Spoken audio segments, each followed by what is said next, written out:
Hi అండి, welcome to our channel. ఈరోజు recipe వచ్చేసి బీరకాయ కర్రీ అండి. ఇలా పాలు పోసి చేస్తున్నాను.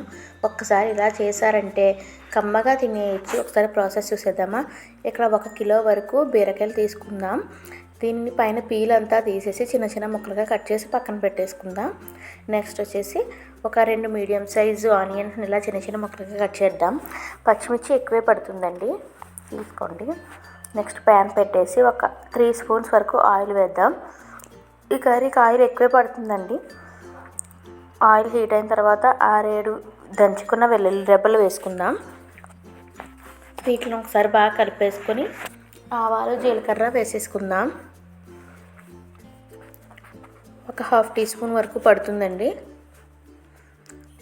ఆవాలు జీలకర్ర వేసేసి ఒకసారి బాగా కలిపేసుకుందాం.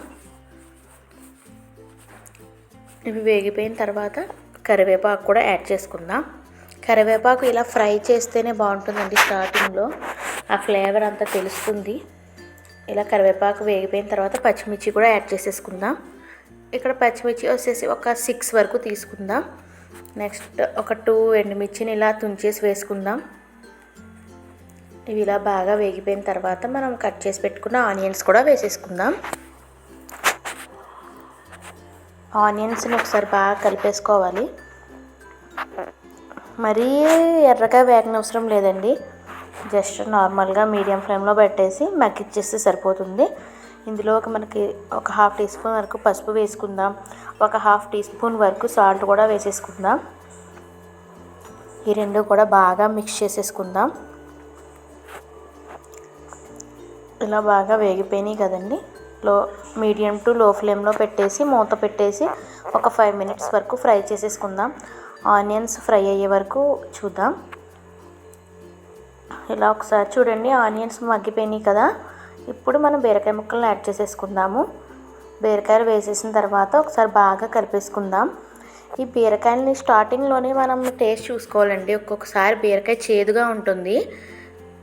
ఒకసారి టేస్ట్ చూసుకుని వేసుకుంటే సరిపోతుంది. ఇలా ఒకసారి బాగా కలిపేసుకొని మూత పెట్టేసి మగ్గించుకుందాం. బీరకాయలోంచి వాటర్ రిలీజ్ అవుతుందండి. ఈ ముక్కల్లోంచి మన వాటర్ ఏం యాడ్ చేయని అవసరం లేదు. మీడియం ఫ్లేమ్లో పెట్టేసి ఉడికించేసుకుంటాం. చూసారు కదా వాటర్ ఎలా రిలీజ్ అయిందో. ఈ వాటర్లో మొత్తం ముక్కలు ఉడికిపోయే వరకు మనం ఉంచాలి. అలా మూత పెట్టేసి ఒక 5 to 6 మినిట్స్లో మధ్యలో ఒకసారి చెక్ చేసుకుంటూ ఉంటే సరిపోతుంది. చూడండి, ముక్క ఉడికిపోయింది కదండి. ఈ వాటర్లోనే బీరకాయలు త్వరగానే మగ్గిపోతాయండి, ప్రాబ్లం ఉండదు.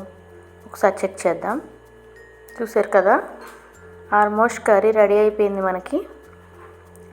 ఈ ప్రాసెస్లో ఉండగానే మనం ఒక 2 గ్లాసెస్ పాలు వేసుకుందాము.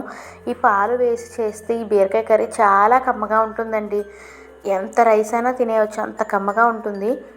వేడి వేడిగా సర్వ్ చేసుకుంటే చాలా బాగుంటుందండి ఈ కర్రీ. పాలు పోసిన తర్వాత మూత పెట్టొద్దండి. లో ఫ్లేమ్లో ఇలా కలుపుకుంటూనే ఉండాలి. లేకపోతే మనం మూత పెట్టేస్తే కనుక మనకి పాలు విరిగిపోయి ముక్క ముక్కల్లా అయిపోయే ఛాన్స్ ఉంటుంది. సో ఇవి స్టేజ్లో ఇలా కలుపుతుంటేనే మనకు ఆ పాలంతా కూడా పట్టేసి మరిగిపోయి పోతుంది. అంతేనండి. చూడండి, బీరకాయ కర్రీ రెడీ అయిపోయింది. చాలా కమ్మగా ఉంటుందండి. పిల్లలు అయితే చాలా ఇష్టంగా తింటారు. ఒకసారి మీరు కూడా ట్రై చేసి నాకు చెప్పండి ఎలా వచ్చిందో కామెంట్ సెక్షన్లో. మీకు ఈ వీడియో నచ్చితే కనుక లైక్ చేసి షేర్ చేసి సబ్స్క్రైబ్ చేయండి. మరిన్ని వీడియోస్ కోసం నా నోటిఫికేషన్ కూడా మీకు వస్తుంది. Thank you friends, bye.